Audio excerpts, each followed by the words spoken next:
మన గురువుగారైన బ్రహ్మర్షి శివాశ్వత్రి గారికి ఒకసారి గట్టిగా క్లాస్ కొట్టుకున్నాం. నిజంగా మన జీవితం ఈరోజు ఇంత ఆనందంగా ఉంది అంటే ఒక ధ్యానం. మరి ధ్యానం అంటేనే శ్వాస మీద ధ్యాస అని ఒకే ఒక చిన్న కొటేషన్తో మనందరి జీవితాలు మార్చి వేల లక్షల కోట్ల మందిని మార్పించారు మన గురువుగారికి. మళ్ళీ ఇంకొకసారి మన గురువుగారికి, స్వర్ణమాల మేడం గారికి, వారి కుటుంబానికి అంతా మనం జోహార్లు చెప్పుకోవాల్సిందే. ఇన్ని కుటుంబాలను హ్యాపీగా ఉంచుతున్నారు. నిజంగా అండి ధ్యానం చాలా చాలా గొప్పది. మనం చూడండి, జెండుబాం పూసుకుంటే ఇస్గాన్ అని చెప్తున్నాం. మరి ఈ ధ్యానం పూసుకుంటే ఇస్గాన్, ఒక పిఎంసి చూస్తే ఇస్గాన్, ఏ సమస్య ఉన్నా కూడా ఇస్గాన్ అంతే. ఒక పిఎంసి చూడండి, అన్ని సమస్యలు క్లియర్ అవుతాయి. మరి అందుకు చాలా గొప్పది ఈ ధ్యానము. మేము బండి శ్రీనివాస్ సారు మా పాప ద్వారా పరిచయం అయ్యారు. ఇంకా నాకు ర్యాలీలు అంటే చాలా ఇష్టం. నాకు తెలియకుండానే కొన్ని జన్మలు చూసుకున్నా, మాంసాహార పూజారులుగా, నర్సులుగా, రకరకాలుగా బ్రహ్మం గారికి శిష్యులుగా, అన్నమాచార్యులు శిష్యులుగా. నాకు తెలియదు, నేను అడగలేదు. నా కర్తవ్యాలు నాకు తెలిసినాయి. ఇప్పుడు ఈ జన్మలో మాంసం తినకూడదు, అందరికీ శాకాహారం గురించి ప్రచారం చేయడానికి భూమి మీదకి వచ్చాం.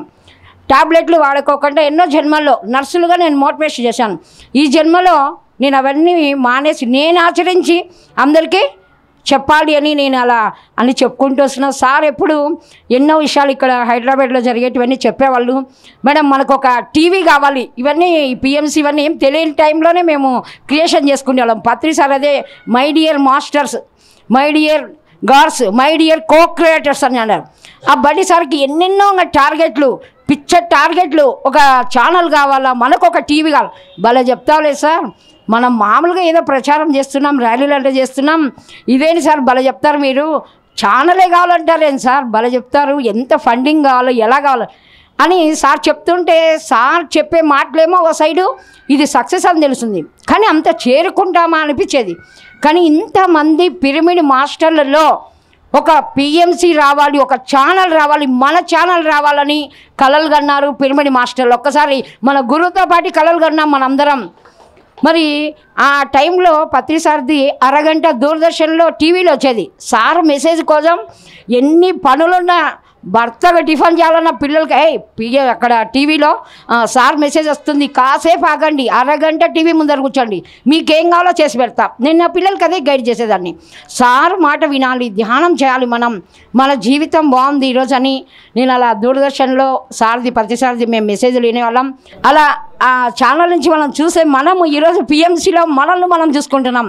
నేను స్టార్టింగ్ మేము ఇక్కడ పిఎంసికి డబ్బులు కావాలని, షేర్లు కావాలంటే అప్పుడు బండి సారు ఉగాది పండుగ రోజు వచ్చారండి. మేడం మనం ఇలా వర్క్ చేయాలి అని ఆనంద్ గారు చెప్పారు, కారు ఇస్తారంట, వెళ్దామంటే రాయలసీమ రెడీ అంటే రెడీ అంతే. అలా సార్ పండగ కూడా అనుకోకుండా లెక్క చేయకుండా మేము అలా వెళ్ళాము. అన్ని ఊళ్ళు మోటివేషన్ చేయడం, అలా ఎన్నో వర్క్ చేసుకుంటున్నాం. ఇప్పుడు కూడా స్టార్టింగ్ నుంచి ఉన్న తపనే మాకు ఇది పిఎంసి. మరి ఈ పిఎంసికి నేను ఏ రకంగా ఎంతైనా నేను ముందు తీసుకెళ్ళడానికి నేను రెడీగా ఉన్నాను సార్. ఎప్పటికీ బండి సార్ అంటే సార్ నేను ఏదైనా రెడీ అని చెప్పేదాన్ని. సార్ కొంచెం మధ్యలో గ్యాప్ వచ్చింది, స్లో అయ్యారు. ఇంకా సారు ఇక్కడికి రావడానికి వాణి మేడం ఫోన్ చేశారు, ఆనంద్ సార్ కూడా, మరి బాలకృష్ణ సార్ కూడా చెప్పారు, అమ్మ ఇట్లా కడప జిల్లా తరఫున మీరు రావాలి అంటే, సార్ పొద్దుటూరులో 108 పిరమిడ్ ఉంది, ఆ బాధ్యత కూడా ఉందని. బండి శ్రీనివాస్ సార్ ఒక్కటే అన్నాడు, మేడం ఒక్క దగ్గర ఇరక్కపోతారా, ప్రపంచం అంతా మనం వర్క్ చేయాలి, ప్రతిసారి లక్ష్యం ఇది, అన్నిసార్లు ఉంటావు పొద్దుటూరులో ఒక నెంబర్, ఫోన్ల ద్వారా ఎన్ని వర్కులు చేయొద్దు.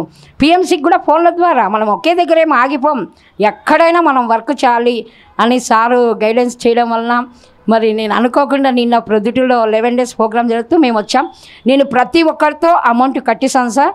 మరి అన్ని రకాలుగా ఈ పిఎంసిలో నా డ్యూటీలు ఏవైతే ఉన్నాయో నేను రాయలసీమ ఇన్ఛార్జిగా తీసుకొని మొత్తం అందరినీ, అసలు కొత్త వాళ్ళు పాత వాళ్ళతో పనే లేదు, కొత్త వాళ్ళు వస్తున్నారు, ఒక్క పిఎంసిని చూసి వస్తున్నారు. ఎంతమంది పిఎంసి ద్వారా మేము ధ్యానం చేస్తున్నాం, పిఎంసి ద్వారా మా రోగాలు తగ్గినాయి, పిఎంసి ద్వారా మేము ఎంత బాగున్నాం. పిఎంసికి డబ్బులు కట్టింటే వేంపల్లిలో అయినా వాళ్ళ మనవరాలకు జాబ్ వచ్చిందంట. మేడం మేము పిఎంసికి కట్టడం వల్ల ఎన్నో లాభాలు పొందాం. బలి సార్ వచ్చి చెప్పారండి, వాళ్ళు కట్టారు డబ్బులు, వాళ్ళ పాపకు జాబ్. ఇలా ఎన్నో ఎన్నో వెనక ఉన్న పాపకర్మలన్నీ క్లియర్ అయితే వస్తున్నాయి. అంటే పూర్వం చెప్పేవాళ్ళు ఒక మంచి జరగాలి అంటే మనం అన్నదానాలన్నా చేయండి, లేకుంటే లోక కళ్యాణం కోసం కన్నా ఏదైనా మనం చేస్తూ ఉంటే మనవి ఆటోమేటిక్గా క్లియర్ అవుతాయని అలాంటి మోటివేషన్ చేస్తూ మేము అందరితో ఫండింగ్ కట్టిస్తున్నాం, ఇంకా కట్టిస్తాము. మరి అన్ని ఊర్లకి మాస్టర్లు రావడంతో ఇంకా మాకు ఎక్కువ ఈజీగా వర్క్ జరగడానికి ఆనంద్ సార్ ఎనీ టైం పల్లెలకు కడపకైనా సరే ఊర్లకైనా సరే మూల గ్రామాలకైనా వస్తామని చెప్పారు. భరోసా ప్రతి ఒక్కరి అనుభవం మేము షూటింగ్ చేస్తాం. ఇవంతా చేయాలని ఇంట్రెస్ట్ అవన్నీ పిఎన్సీకి నేను షూట్ చేసి పంపించేదాన్ని. మరి ఈ అవకాశం ఇచ్చినందుకు చాలా చాలా ధన్యవాదాలు. మరి హనుమంత్ సార్కి మరీ కృతజ్ఞత సార్. ఎందుకంటే ఎప్పుడు మిమ్మల్ని లైవ్లో చూస్తున్నాము, పద్య సార్తో చూస్తున్నాము, మీ వర్క్ చూస్తున్నాము, బాలకృష్ణ సార్ మీరు అందరూ ఇంత గ్రేట్ వర్క్ చేస్తూ మా అందరికీ ఈ అవకాశం ఇచ్చినందుకు మళ్ళీ ఈ సొసైటీకి మన గురువు గారికి గట్టిగా ధన్యవాదాలు చేద్దాం.